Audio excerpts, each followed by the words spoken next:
పర్వాలేదు, రైతులకు రుణ విముక్తి చేయాలి, రైతులను ఆదుకోవాలని ఈ జిల్లా నుంచే ప్రకటించిన మాట మళ్ళొక్కసారి గుర్తు చేస్తున్నాం.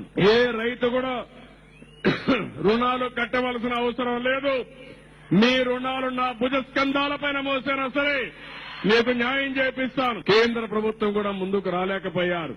బ్యాంకులు కూడా నా మీద ఒత్తిడి తీసుకొచ్చారు. నేను ఒకటే చెప్పాను, ఎన్ని ఇబ్బందులున్నా పర్వాలేదని 100 రోజులు ఆలోచించి కడాను ఒక పథకాన్ని తీసుకొచ్చాం. దాని ప్రకారం ఏ రైతు కూడా ఒక్క పైసా మీరు రుణాలు కట్టకుండా పూర్తిగా రుణాలు చెల్లించే బాధ్యత నేను తీసుకుంటున్నాను. మీరు భయపడవలసిన అవసరం లేదు. మీ ఇంటికి ఏ బ్యాంకులు రాడు, ఎలాంటి జప్తులుండవు.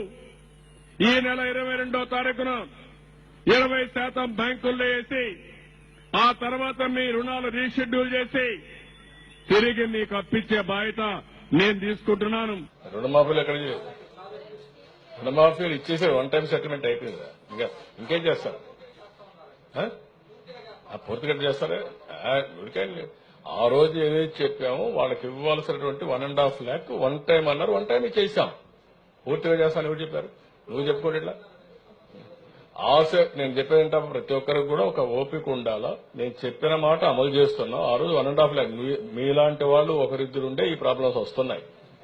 రియల్ గా చెప్తానా, ఏమనుకోవద్దండి. అది కూడా నేను చెప్పాల్సి వస్తుంది పబ్లిక్ కి. చెప్పకపోతే నేను ఫెయిల్ అవుతాను. నేను 1.5 lakh చెప్పాను, 1.5 lakh ఇచ్చా. నువ్వేమన్నా అంతా చేస్తానంట. నీకెవరు చెప్పారు? రాత్రి కల వచ్చిందా నీకు? This is where I'm sorry. Democracy కూడా మీనింగ్ ఉండాలి. విచ్చలవిడతనం వస్తేనే ఈ ప్రాబ్లమ్స్ వస్తాయి. అందుకనే ఆ విచ్చలవిడతనం రాకూడదు. వేరే దేశాల వారికి ఉండే కొన్ని దేశాలు ఎందుకు డెవలప్ అవుతున్నాయంటే వాళ్ళకు ఒక క్రమశిక్షణ, ఒక పద్ధతి, ఒక ప్రొసీజర్. ఇక్కడేంటి ప్రతి ఒక్క దానికి ఏదో కాల్ చేసి మొఖాన్ని వేసి దుడుచుకోమంటారు, గుడ్డ కాల్చి.